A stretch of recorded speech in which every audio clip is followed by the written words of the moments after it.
நம்ம உடம்பாகட்டு, மனசாகட்டு, புத்தியாகட்டு, ஒரிஜினல் நம்மளை தவிர நம்முடைய உடம்பு, புத்தி, மனசு, அகங்காரம் தொடங்கி இந்த உலகம்னு நம்ம சொல்லக்கூடிய எதுவா இருந்தாலும் சரி எல்லாமே டேமேஜ் ஆகக்கூடியது, சிதையக்கூடியது, மாறக்கூடியது, தேயக்கூடியது, அழியக்கூடியது. இது எந்த இது வேணாலும் நடக்கலாம். அதாவது அது டேமேஜ் ஆகலாம், அது டிஸ்ட்ராய் ஆகலாம், சேஞ்ச் ஆகலாம், எது வேணாலும் நடக்கலாம்.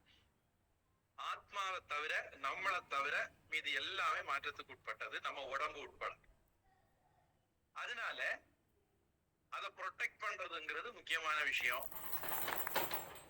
அதுக்கு கெடுதல் எப்படியெல்லாம் வரலாம்? சூட்டுனால வரலாம், நீர்னால அல்லது ஹியூமிடிட்டினால வரலாம், மூணாவதா கிருமிகளால வரலாம்.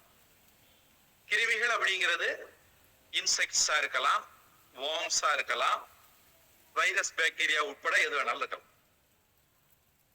இப்படி ஒரு ரஃப் ஐடியா நாம இதுல புரிஞ்சுக்க வேண்டியது, இப்படி